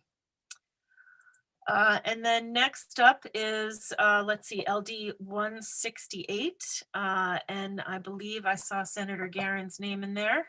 I did. To present the bill, and then behind her, Mr. Wilbur can jump in to give his testimony. Welcome, Senator Garen. Thank you for coming. Well, thank you very much, and thanks for having me. If my iPad dies, I will call right back on my phone because it is getting low and I forgot my charging cord. So just a heads up there. All right. Senator Chipman and Representative Terry and esteemed members of the Taxation Committee, thank you for allowing me to present LD 168, an act to provide a tax break for businesses that employ people with disabilities. Last session, as a member of the Joint Standing Committee on Labor and Housing, I heard the testimony of Speaker Fecto's bill LD 1874, an act to amend the laws governing the subminimum wage. As you will recall, this legislation eliminated exemptions from the minimum wage law that allowed for the payment of wages less than the minimum wage rate to certain individuals with disabilities. No Maine employers were currently using the special certificate that allowed that practice, but they had been used in the past. After the passage of that legislation, the committee and the disability rights advocates agreed a tax credit would encourage the employment of these people with disabilities while allowing their self-esteem to flourish, which had been one of the concerns under the subminimum wage. This is why I'm presenting the legislation in front of you today. I know the budget is very tight right now, and a new tax break may seem like a poor decision. But at a time when unemployment is rising, those with disabilities are the most vulnerable to remaining unemployed. A tax incentive may help these people find employment again, adding meaning and purpose to their lives. Thank you for your consideration, and I would be happy to answer questions. Thank you very much, Senator. Does anyone have any questions? Representative Carmichael. Thank you. Thank you, Senator Garen. I know this is just a concept draft, so you're looking for ideas, but what's the vision you have for this and the different levels of disability? I mean, what's your goal in all this? Thank you so much for that question, because my testimony should have said that there is a draft amendment attached that the analyst in your committee so thoughtfully drew up for me. And so the language is right there to, it's kind of like replacing the subminimum wage with the tax credit. So the person maintains their self-esteem for working and has that really positive experience, but there's no risk of them feeling like, oh, my friend made $12 an hour and I see his paycheck and I made $4 an hour and here's my paycheck and we were both here. Well, that's why they wanted to remove the subminimum wage, because they felt like it could hurt somebody's self-esteem. And at the time in the Labor Committee, I suggested the tax credit, and everybody was very enthusiastic and said, "Oh, I'll co-sponsor that bill with you." So I think this is a good answer to it, and thank you for the question, so that the committee is aware that it is no longer a concept draft. That's been replaced with the language that your analyst worked up for me. I guess I missed the amendment. Everybody else get it? No, I haven't seen it either. Okay. We'll get it for the work session for sure. Yeah, and your analyst has it, so. Yes. Okay. Yes. Thank you. Representative Sachs. Well, Representative Carmichael and I are not surprisingly on the same materials on the handy dandy website that Julie showed us this morning, and I couldn't find it anywhere. So I'm delighted to know it's coming, and I'm sure we will have many questions at the work session after we receive it. So thank you. Oh, I apologize that the committee doesn't have it. I thought that had gotten sent over, but. No, that's quite all right. Thank you so much, Senator, for bringing it forward, and I'll just look forward to seeing it. And, without it right here in front of me, what I can say is it's using the same federal law that is the sub-minimum wage, but then your analyst worked in the language that because sub-minimum wage isn't allowed in the state of Maine, that we would be using the same standards for deciding who would get the subsidy, but it would come in the form of a tax credit instead of lessened pay. Great. Thank you so much. Excellent. Any other questions for Senator Guerin? All right, seeing none, thank you so much, and thank you for waiting so long. I know the afternoon can be very, very, very long. I totally understand, Representative Terry. Thank you for hosting. All right, and next up we have Tom Wilbur from Freeport. Welcome. I just need you to unmute yourself there, Mr. Wilbur. Start over again, and thank you, distinguished members of the Joint Taxation Committee, and I mostly would like to echo what Senator Guerin presented. There are great advantages to employing the handicap, which we have done, and I don't know if it was because my wife and I were both special ed teachers, but we have certainly employed handicapped folks over the last 40 years in fairly large numbers, and we have mostly had folks who were handicapped by deafness or hearing impairment, sight impairment, or mental handicap. So now advantages have frequently been things such as not having to worry about drugs, and very high attendance over the years. Two of our employees have been with us 20 years, about 20 years each, and are so seldom absent that it's wonderful. Now, speaking for some sort of tax credit goes to the idea that in order to employ folks with handicaps, we have conducted American Sign Language, AmSlang classes, and there are mistakes sometimes made because of difficulties in communication, and sometimes those mistakes are costly, in the thousands of dollars. And there is an extension of the time for training, and there is added supervision necessary. And really, that's all I have to say. And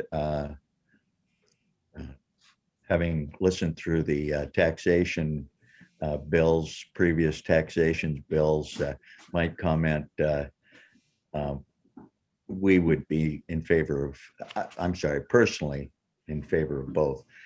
You may not know, I didn't adequately introduce myself.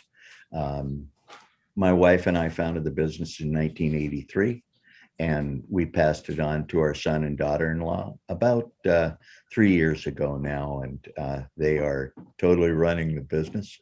We were out doing a few deliveries for them today, but we are really quite retired. Any questions? Thank you, Mr. Wilbur, so much. You didn't know what business is. I beg your pardon? Wilbur's of Maine Chocolate Confection Oh. in Freeport and Brunswick. Yes. Fantastic. I'm sorry. I'm such No, a that's good okay. introduction. I'm not used to these That's things. totally okay. We sell your chocolates at the store that I work in right here in Gorham. We love your chocolate. Oh, where's that again? Carter's Green Market. Oh, certainly. Yeah. Excellent. Yeah. You do a great Thank you. job. Thank you very, very much. We appreciate it. It looks like perhaps your Representative Sachs has a question. And it wasn't a question, Madam Chair. I wanted to note the business that he was referencing, which I was ready to do the plug, Tom, even if you were not, about Wilbur. Andy and Kristen would never have forgiven me if I hadn't mentioned Wilbur's Chocolate of Maine as the business that you're testifying on behalf of today. And thank you very much. Appreciate it very much. So a well-loved and wonderful business in Freeport. So thank you for your testimony today, sir. Thank you. Any other questions for Mr. Wilbur? All right, seeing none, and I'll do the same thing as before. If anyone in the attendee room has would like to testify in favor of LD 168, you can raise your hand and we'll let you in. All right, seeing none, we have, is there anyone in the room who would like to testify against LD 168? Again, I'll ask you to raise your hand if you would like to do that. All right, and how about neither for nor against? All right, looks like we are free and clear, and that closes the hearing on LD 168. Next up is LD 217 with presented to us by Representative Fecteau. Welcome. Representative Fecteau will be joining us in just a second. Yes, Avery? Yes, excellent. Great. Good afternoon. Welcome, Representative Fecteau. Long time no see. Yeah. Welcome. Well, thank you so much for having me. May I begin? You may, absolutely. Excellent. If you see on my testimony, it says good morning. So I guess we'll just skip over that. Senator Shipman, Representative Terry, and my colleagues of the Joint Standing Committee on Taxation. I am Justin Fecteau, and I proudly represent House District 86, which consists of the western and northern portions of Augusta. I'm proud to support LD 217, an act to make contributions made to pay off school meal debt tax deductible.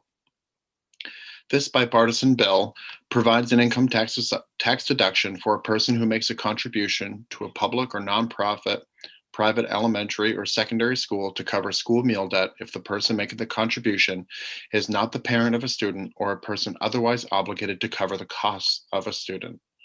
In the 129th legislature, Representative Dodge introduced LD 167, an act to prevent food shaming in Maine's public schools. It was unanimously passed by the legislature and signed into law by the chief executive. This was a positive change in the state statute, but the issue of the ballooning school meal debt persists and may even be exacerbated due to this change. In a March 2020 Portland Press article, it stated that, quote, lunch debt has risen significantly, end quote, and for districts that don't qualify for federal subsidies, quote, that debt may be paid by taxpayers, end quote. In School Administrative District 52, based in Turner, lunch debt increased by $18,000 in the 2019-2020 school year. For the Mount Blue Regional School District in Farmington, quote, the district has not denied meals to students in pre-kindergarten through 8th grade. That has resulted in $54,000 in lunch debt, end quote. Lastly, in a survey presented to the Education and Cultural Affairs Committee by the Maine School Management Association in 2019, it showed that 18 school districts reported more than $330,000 in unpaid meal debt. Local taxpayers are likely to continue to increase their share in order to pay these tabs. This change in the state statute could give local districts an extra tool in their toolbox. Rather than shaking down poor families without the means to pay for unpaid breakfast and lunch debt, they can reach out to individuals and businesses with the means to pay down the debt. I believe this is a win for students, this is a win for families, and it's a win for our school districts, also for taxpayers and for individuals making the contribution. What I didn't add in here, which I'd like to add to my testimony, is I do realize that this could be seen as a duplicative, I'm really bad at that word, by the way, I practiced that like 17 times, tax break or tax language in our tax code. I do understand that. And the reason why I still am introducing this bill is for a few different reasons. One is because I think it'll give schools an important advertising tool in order to pay it. And two, one of the unintended consequences of the Tax Cuts and Jobs Act passed federally in 2017 is we may be seeing a reduction in charitable contributions across the board, or at least those claimed. So it's really hard to calculate. Is this a reduction in contributions or a reduction in claims? And so realizing that all of those things, I thank you for your time and consideration. Thank you very, very much, Representative Fecteau. It looks like we have a question from Representative Sachs. And very nice to meet you, Representative Fecteau. Thank you so much for bringing this bill forward. It was to the very point you made at the very last, which hadn't been included in your written testimony. So I'm so glad you addressed it. Is number one, why is this needed when this is already an allowable deduction? And so your answer is that it could be something that just makes it more clear within the state code, or? And really not more clear in the state code per se. I wanted to leave some flexibility, realizing that 200 plus school districts do things a little bit differently. And the paying of school lunch debt may be paid differently with all the different vendors, some contract out and stuff like that. So I didn't know exactly how each district would fund paying of meal debt, realizing that some hire out. And then the fact that it becomes an advertising tool for schools that are kind of being swamped in school meal debt. It does look like the federal government has really provided assistance this year. It looks like pretty much every single meal has been comped by the federal government this year. But so it looks like maybe our school lunch debt has kind of hit a pause button for this year. But I think it's unlikely to continue in the future. So I think it's two-pronged. One, not realizing what every single school district is doing and how they calculate meal debt, whether it's held by the vendor or held by the school, or providing a much needed fundraising tool, if you will, to get small dollar donations to knock down that debt from willing participants rather than putting that on the local taxpayers. Right, which I completely understand. We have received written testimony. We may or may not hear from them today, given the hour, but that this is already an allowable deduction within the IRS code. And so that ergo my question of why would this particular bill be needed? And we just reviewed in the tax committee, the Tax Cuts and Jobs Act. So as you might imagine, and I did not see that particular concern hitting this. And so if there's any additional information you'd like to send the committee around that particular concern, I'd love to see it. It did not appear that would be the impact of a bill such as that particular provision, but I wanted to check on that. Sure, that was just initial research. I haven't in all of my spare free reading time as a member of the Appropriations Committee. It's not something like just generally looking on how the standard deduction has increased, and then people claiming those deductions. So I at least said it in my head that I'm not sure if charitable contributions are decreasing, especially to maybe our schools, or are they just not being claimed anymore? And that's something I don't know. And so that's why I really brought this bill. Some bills are really big, some bills are really small. And I would definitely put this bill in the really small, teeny tiny category. Thanks so much. I appreciate it. Thank you very much. Thank you. They're all important, no matter what the size. Excellent. Exactly. Thank you. Any other questions for Representative Fecteau? Great, thank you so much. Representative, you're welcome to stay with us while we hear from some proponents for this. Next up will be Eileen King, and followed by Grace Levitt.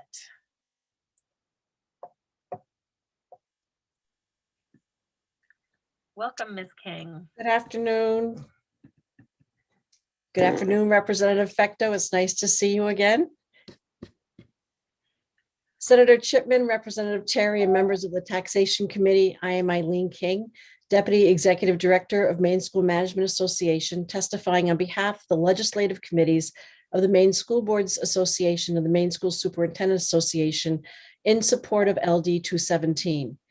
In a perfect world, all food would be free in schools, and some districts are moving in that direction.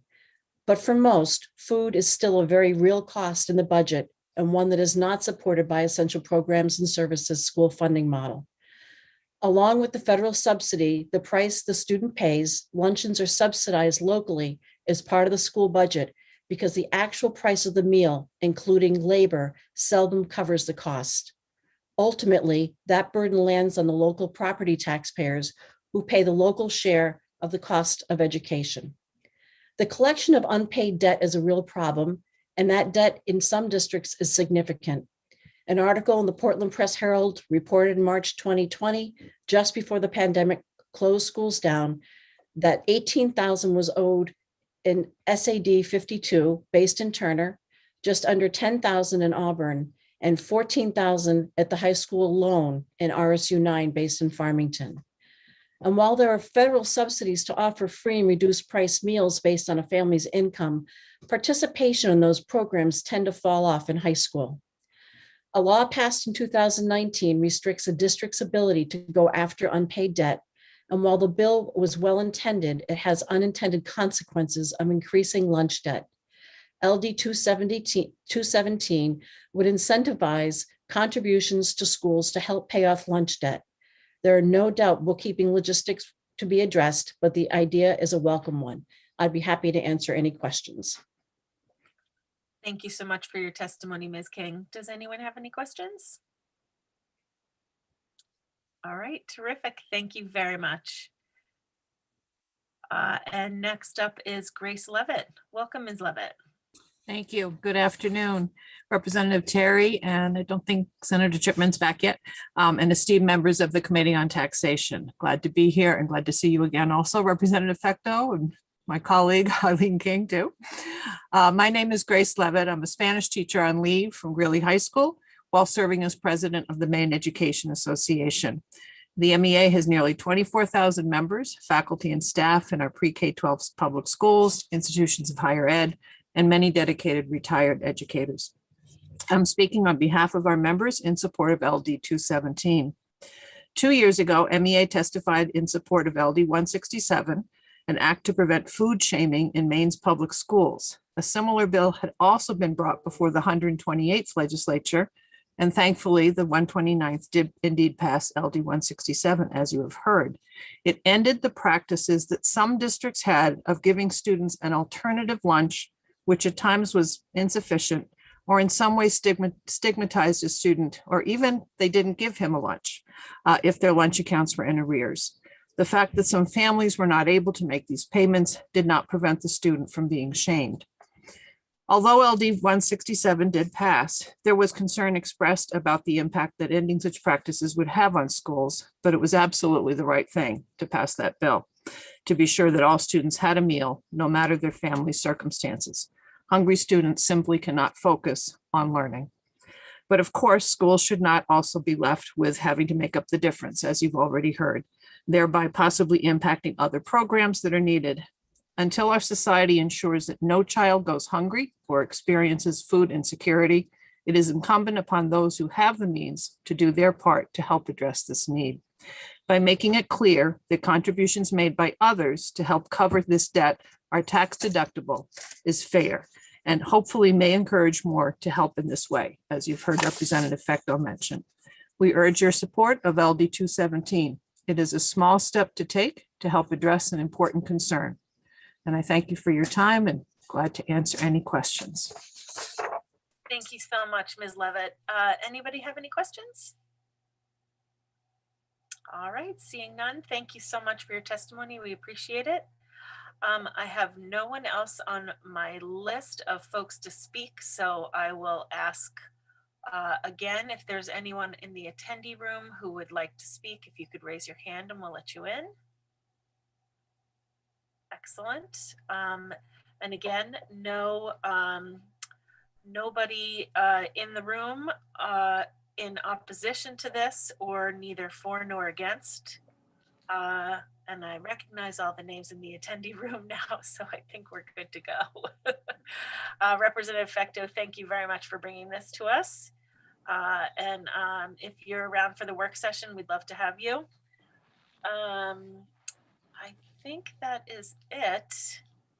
Julie, do you have anything for us before? Well, this hearing is closed. Sorry, LD 217 is closed. So thank you. And Julie, do you have anything for us? I only wanted to mention that I did email to you Senator Guerin's proposed amendment for her concept draft bill. So you should have that available, and we'll post it online too for people who might be listening who want to hear it. Since you gave me the microphone, I also want to take a 1-minute staff leeway to mention with regard to Mr. Wilbur from the Chocolate Company in Freeport, that he was in fact also very active in Rotary International Student Exchange Program. And 20 years ago now, my son, who was a high school student at the time, participated in that program as an exchange student in Japan. And Mr. Wilbur was the head of the Maine State Rotary Student Exchange Committee at that point and held numerous meetings down at his offices in Freeport. So it was nice for me to see him again also. That's very cool. Cool guy and really, really, really good chocolate. And he still is quite active in Rotary, FYI. If he could just stay active in the chocolate covered blueberries, that's all that really matters. Yeah. Kristen and Andy are carrying on the tradition well. Excellent. Does anybody else have anything they'd like to throw out there? Yeah, all right, I'm now feeling like I need to bring treats for the committee if we actually ever get together for Freeport. I'm just saying. And that does not influence my one way or the other about how I feel about the bill. It's all about the chocolate. Just saying, on the record. Thank you. Representative Carmichael, you got something? Yeah. With the LD 217, would it be beneficial to have someone from the Maine Revenue Service during the work session so we can discuss any tax implications, what would be duplicated and what wouldn't? It's a very good possibility, Representative Carmichael, that they will be at the work session for all of the bills that we saw today. Yeah. Good. A lot of times they'll come during the public hearing, but most of the time they'll just come for the work sessions, okay, unless they flag something that's really important to them. Yeah. Joe, I do have some questions for them. Some clarification. We can send some questions along with Julie if you'd like. Okay. Yeah, just give her a quick buzz and she can pass those questions along. Joe, did you have something else to say? I just wanted you to know I was still here. Oh, hi. I had my video off through most of it so I could lie down. You're a bum. I don't have room to lie down, otherwise I'd join you. I'd do it too. All right, I guess that's it, everybody. Ben, you had anything you want to add? No, sorry, I was in and out, you guys. I had other commitments I had to tend to. Okay. Tough when we're meeting in the afternoon like this, but we got a lot of bills we got to get through, so we're gonna have to step things up a lot. Next week that we start meeting on Wednesday as well? Yes. Yeah, so next week we'll be meeting on Wednesdays for public hearings. So those will be long, at least this coming Wednesday, and the following one will be kind of long days. So again, we can all take a step back every now and again to grab a bite or grab a drink or whatever, but Avery and Julie don't have that opportunity. So we'll probably take a break midway through the public hearings next time, just so everybody can get up and stretch their legs. All righty. Okay, We don't everyone. have anything, we don't have anything tomorrow though, so we'll see everybody on Thursday. Yep. Thursday morning. Perfect. All right. All right. Have a good day, everyone.